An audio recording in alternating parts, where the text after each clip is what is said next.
안녕하세요. 오늘 저희가 함께 깊이 살펴볼 내용은요. 바로 목재봉 목사님의 설교, 지금은 감사를 회복해야 할 때입니다. 네, 반갑습니다. 이 설교를 중심으로 그 옛날 맥추절하고 신약의 오순절이 감사라는 걸로 어떻게 이어지는지, 또 그 감사를 잃어버리면 어떻게 되는지, 민수기 11장 사건을 보면서요. 네, 그렇죠. 이걸 통해서 오늘날 우리가 어떻게 감사를 다시 찾을 수 있을까, 그걸 함께 이야기 나눠보려고 합니다. 마침 또 맥주감사절 기간이니까요. 시기적으로도 참 의미가 있는 것 같아요. 하나님이 주신 은혜, 그 첫 시작에 대한 감사를 기억하는 맥추절의 의미하고, 또 민수기 11장의 그 경고가 오늘 우리에게 중요한 메시지를 줄 겁니다. 좋습니다.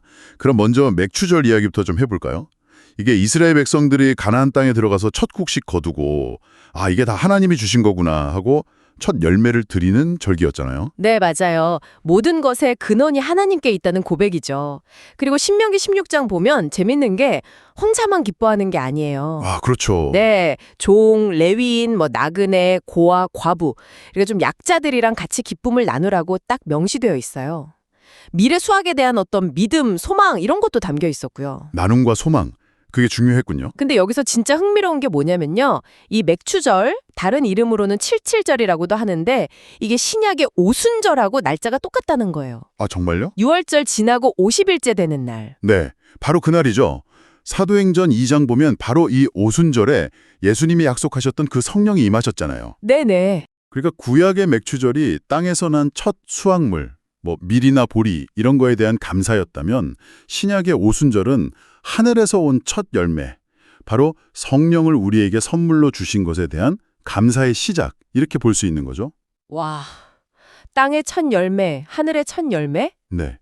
로마서 8장에서도 우리 믿는 사람들을 처음 익은 열매라고 하잖아요. 성령을 받은 우리들요. 그렇군요.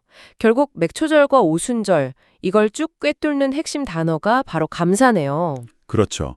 땅의 소산에 대한 감사, 또 우리를 자녀 삼아 주시고 성령을 주신 그 하늘의 은혜에 대한 감사.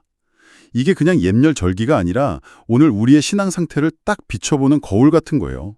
우리가 뭘 감사해야 하는지 다시 기억하게 하는 거죠.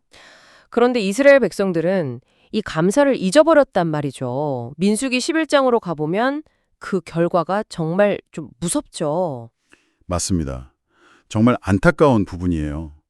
애굽에서 나온 거, 홍해 가른 거, 광야에서 구름기둥, 불기둥 인도, 매일 하늘에서 만나가 내려오는 거. 와, 진짜 상상도 못할 은혜를 받았는데 네, 그런데도. 성경 기록을 보면 악한 말로 원망했다고 나와요. 민수기 11장 1절에요. 감사를 잃어버리니까 바로 원망이 터져 나온 거죠. 그 첫 번째 결과가 다베라 사건이에요. 다베라. 다 타버렸다는 뜻이죠? 네, 하나님의 불이 진영 끝을 확 태워버리는 아주 무서운 경고였어요. 아니, 그 엄청난 기적 속에서 매일 살면서 어떻게 감사 대신 원망이 나올 수 있었을까요? 그냥 배고프다고 투정 부리는 수준이 아닌 것 같은데요. 그렇죠. 설교에서도 그 근본적인 이유를 몇 가지 짚어주시는데요. 첫째는 받은 은혜를 너무 쉽게 잊어버린 거예요. 기적이 일상이 되니까 이게 더 이상 감사할 일이 아닌 게 된 거죠. 익숙함의 문제군요. 네, 두 번째는 그들 중에 섞여 사는 다른 인종들, 성경에선 잡족이라고 표현하는데 이 사람들의 탐욕이랑 불평에 물들었다는 거예요. 특히 고기 먹고 싶다는 그 탐욕이 막 퍼져나갔죠. 주변 환경의 영향도 컸군요. 컸죠.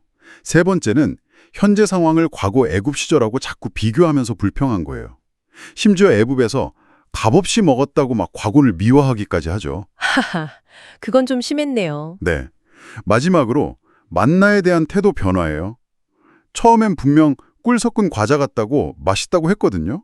근데 이게 익숙해지니까 나중엔 기름 섞은 과자 맛으로 느끼고 더 나아가서는 이 하찮은 음식이라고까지 불평해요. 만나가 하찮은 음식이 되다니 정말 충격인데요.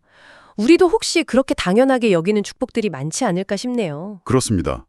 그리고 이 조절되지 않는 탐욕이 결국 어디로 이어지냐면 기브롯 핫다아와 탐욕의 무덤이라는 이름의 장소로 이어져요. 탐욕의 무덤. 네. 하나님이 백성들을 원대로 매출하기를 보내주시는데 양이 정말 어마어마했어요. 성경 보면 적게 모은 사람도 10호멜. 이게 지금으로 치면 거의 2톤이래요. 2톤이요? 와. 네. 그런데도 만족을 못하고 탐욕스럽게 막 모으다가 성경 표현이 참 생생한데 고기가 아직 이 사이에 있어 씹히기도 전에 하나님의 큰 재앙으로 죽었다는 거예요. 무섭네요. 네. 야고보서 말씀처럼 육심이 잉태한즉 죄를 낳고 죄가 장성한즉 사망을 낳느니라 라는 말씀이 그냥 그대로 이루어진 거죠. 다베라와 기브로 탔다와 감사를 잃어버린 결과가 이렇게 비극적이군요.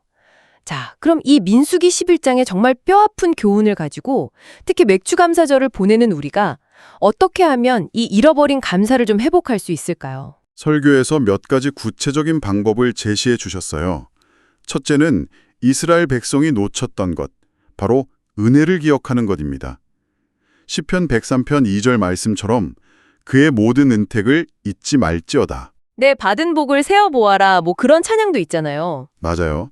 내가 구원받은 은혜, 하나님이 지금까지 내 삶을 어떻게 이끌어 오셨는지 이걸 의식적으로 자꾸 떠올리고 헤아려 보는 게 중요해요. 은혜를 망각하는 것에 대한 해독제인 셈이죠. 은혜를 기억하기. 그럼 두 번째는 뭘까요? 아까 비교 이야기 나왔으니까. 네, 맞아요. 두 번째는 비교를 멈추는 것입니다. 애굽 시절하고 비교하고 다른 사람들하고 비교하면서 불평했던 이스라엘처럼 되지 않도록요. 그렇죠. 남의 떡이 커 보인다고. 네, 지금 나에게 주어진 것에 집중하고 감사하는 연습이 필요해요.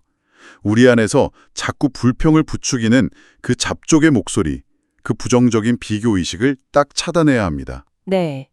세 번째는요? 세 번째는 만나의 참된 의미를 다시 생각해 보는 것이에요. 만나는 그냥 배 채우는 음식이 아니었잖아요. 사람이 떡으로만 사는 게 아니라 하나님의 말씀으로 산다는 걸 가르쳐주기 위한 거였죠. 아, 신명기 8장 말씀이군요. 네. 신약에서는 예수님이 직접 당신을 생명의 떡이라고 하셨고요. 그러니까 우리가 물질적인 것 너머에 있는 영적인 양식, 즉 말씀과 예수님 그 자체에 대해서 감사하는 마음을 회복해야 한다는 겁니다. 영적인 양식에 대한 감사. 마지막으로 하나 더 있을까요? 마지막은 적극적으로 감사를 표현하는 연습을 하는 겁니다.